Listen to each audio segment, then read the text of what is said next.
Welcome, everyone. Welcome, friends of the planet, to our first post-inaugural interview. We're so excited to have with us today Brandon Hurlbut, who is just a real leader in the clean energy world. He's in the finance side of it with a group called NG Energy Technology Partners. He's also a founder of Boundary Stone Partners, and he is one of the co-hosts of a wonderful podcast called Political Climate. And we're thrilled to have him here with us today. He's going to tell us about all his various activities and give us some advice thinking about the new Biden administration and their energy plans. I'll kick it off, Brendan, with a question about the great news that we've had over the last couple of days about how the EU is now running more on renewable energy than on fossil fuels, which is great, and how solar power is expected to just continue to rise. Costs are going down, and there are analyst reports out today that say that by 2035, we'll more than be able to meet all renewable electric power goals. So do you think maybe we should be even more ambitious?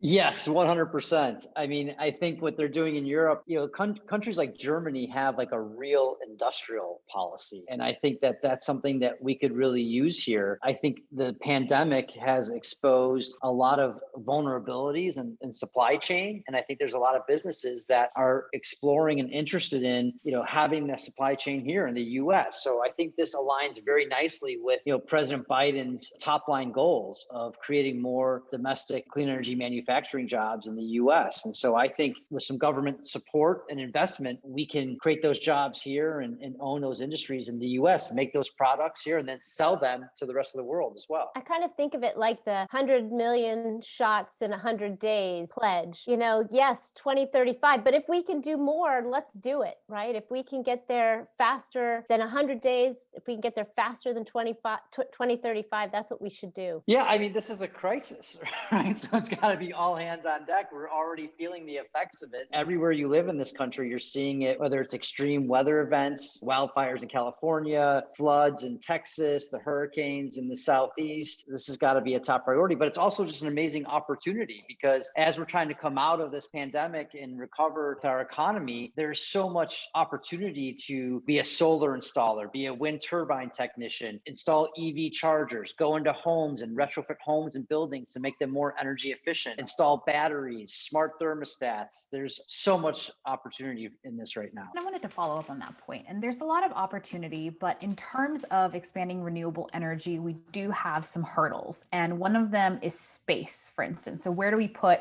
all these solar arrays? And, we hear about big solar farms in the desert, but again, those are living ecosystems and there are challenges with putting big arrays places. And then, perhaps what do we do with the waste of wind turbines once those blades are no longer usable? They're really big and they're made out of material that we currently can't recycle. So do you see ways that we might be able to overcome those challenges? First of all, there's a lot of rooftop and parking lot space in this country. And so highways. Yes. Those costs are coming down. Right now with these utility scale solar and wind plants that you're talking about, even without government subsidy, the costs of building those now are cheaper than fossil fuel generation. The thorny problem with rooftop solar and such has been the customer acquisition costs, the streamlining of permitting and such. That's getting better. If you remember back in the day when they first started putting satellite dishes up in people's homes, it was considered like a major construction project. How are we going to put a satellite up on a house? Well, now it's super easy. You go online, DirecTV or Dish or whatnot, and it's a better process for the permitting. And I think that's happening now with residential solar and stuff. And you can get battery in your home. And now, with these markets where you can aggregate all of those solar panels and batteries into a virtual power plant and provide grid services, customers and homeowners can get paid for providing those services. So it's really happening fast. And I think there's going to be a lot of opportunity there. There'll be plenty of space that we can utilize for that. And then on, recycling, I'm seeing a lot in the circular economy, a lot of technologies coming about we're looking to invest in that can take that waste and recycle it into materials that can then be used into, new batteries or new wind turbine blades or powder for 3D printing and all kinds of exciting technologies. It's really kind of the sky's the limit if we just are creative, I think, about solving some of those problems. My question is sort of similar. It is, do you think that attitudes have changed about offshore wind. I mean, we've seen these astronomical offshore wind sales off the East Coast, and we know that there are efforts in California, but it used to be nobody wanted those wind farms, in their view of their ocean beachfront seat. So tell us, do you think that's done? And, what do you see as the future of offshore wind? Well, you mentioned Europe earlier in the conversation. I mean, they've been doing this for a long time, and it's been really prevalent there. I think there's a lot we can learn from some of those countries. And I know New York has just had a big announcement. They're doing a couple gigawatts out there off the shore. And I think sometimes they can put it far enough out where you can't, see it. But this is a really exciting industry. There's gonna be a lot of jobs on shipping. How do we get the materials to go build the offshore wind plants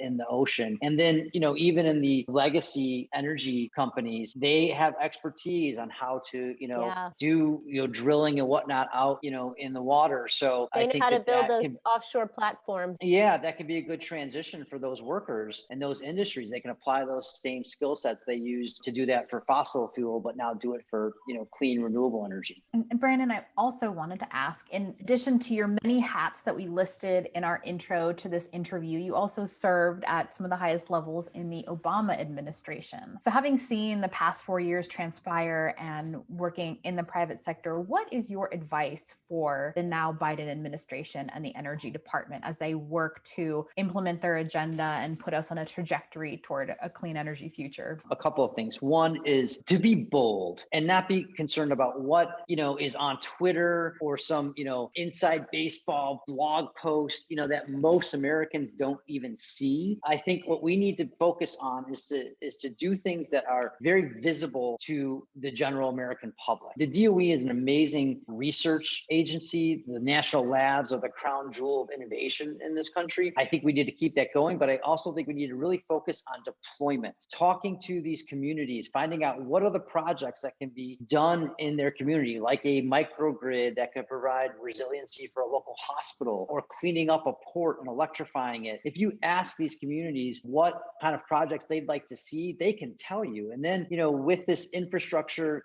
stimulus that may be coming, finding ways to provide some government support to get those projects done, or just leveraging some of the technical expertise of the DOE. You have these tremendous engineers and such at the national labs. Can they be deployed like a SWAT team around the country to just work with local leaders on how to get these projects across the finish line, whether from a technical vantage point or bringing private sector investors like me to the table who are looking for projects to invest in, along with, some government support might make the, numbers pencil out. But I think we need to get projects done now, be deployment oriented so that people can touch it, feel it, see it, see these impacts. That will only help the politics of this, especially as these 2022 elections come around, sooner than we think. Do you think that helps with NIMBYism? Because, in order for us to have this big transformation, we're going to have to build a lot of things that are going to have to go through land that people might not want transmission lines to go through, for instance. So is that the way that we start building the political will and support for some of these big projects? I think just overcoming it with the enthusiasm for all the benefits that outweigh that. That's something that Clean Energy for America now, formerly Clean Energy for Biden, can play a role in, which I think is organizing that grassroots enthusiasm, for those projects and identifying them, helping on the implementation, and then celebrating them when they get done and celebrating those benefits in a very public way and working with partners like you at Our Daily Planet to get that message out. Did an amazing thing in helping to organize a group of clean energy supporters and folks who really wanted to help now President Biden win the election. So tell us about Clean Energy for Biden and now Clean Energy for America. Tell us a little bit more about that project. There's been some legacy groups like this. There was Clean Tech for Obama way back in the day. There's Clean Tech for Hillary. And this group, it was really special. We had an amazing team of co-chairs, really diverse skill sets, and people have this roll up the sleeves, no ego, no drama, just get it done. Nobody cared about credit. It was an amazing group. And then we had all these state chapters across the country and affinity groups with these amazing local leaders that built really great local grassroots organization. And I think what happened is this industry is so much more robust than it's ever been. So there was just so much more ability to recruit out there. And then I think with the pandemic, people were feeling a little bit lonely. They weren't able to network as much, and they found a home here. And it was people that may not have been as politically engaged engaged in the past. A lot of younger people that maybe work in the clean energy industry don't see a home for their political engagement with a trade association in DC, maybe found, a way to connect with local people, their colleagues, their peers across the country. They were able to organize along different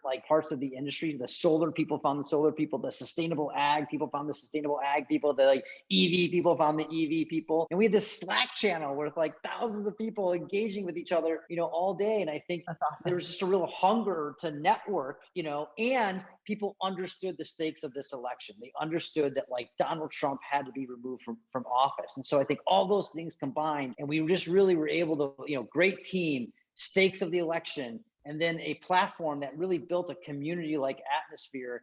And so people we now have 13,000 volunteers. We didn't expect the organization to live on beyond electing Joe Biden. But now with all these volunteers enthusiasm, we are going to continue the organization under this new name, Clean Energy for America. And we're just going to put the bat signal out on top priorities. Maybe it's Joe Biden puts out a stimulus package on infrastructure that has lots of clean energy, investments in it. We will turn our people loose on Capitol Hill to build support for passing that. Maybe there's an election in Virginia, off-year election where there's important clean energy stakes, and we will turn our people loose to elect those people who support our agenda. I think that's a fantastic vision. And coming off of the inaugural ball you held with Clean Energy for Biden, you had some big names like Billie Eilish, who gave, a great talk and kind of, cheered on this goal for pushing with clean energy. And also you're based in LA. So I wanted to ask a fun question in that, is there a celebrity that you've encountered that you were surprised is green and or wanting to act on climate change? Yes. You know how Spotify at the end of the year, they have your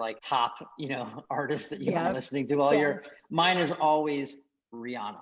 I love Rihanna. She's great. It's my favorite, the box, exercise. How can you not love her? It's always Rihanna. Then learn she's has an amazing climate philanthropy. She's been doing all sorts of climate resilience in the Caribbean. She's from Barbados, and they've suffered the consequences of extreme weather events like hurricanes in Puerto Rico and such. And so she is not only helping build the response to those hurricanes, but now being proactive and doing climate resilience to harden, to prepare for future weather events. And she's doing this with a focus on women. And so it's, I think she actually won a Harvard Philanthropist of the Year. She doesn't want the attention or the credit for it, but it's called the Clara Leonel Foundation. It's named after her grandparents, and they're doing just extraordinary work on climate. It's not a massive team, but they really get a lot done. Just really impressed that Rihanna is such a climate leader on this, and not a lot of people know it. That's so cool. Amazing musician. I know one more reason to just love her. She's just a badass all around. She is so cool. And to think that she's helping in the Caribbean, where they've been so hard hit with hurricane after hurricane after hurricane over the last few years. So that's awesome. Well, Brandon, thank you so much for joining us today. If you want to get involved with Clean Energy for America, we'll add a link. You can check it out and,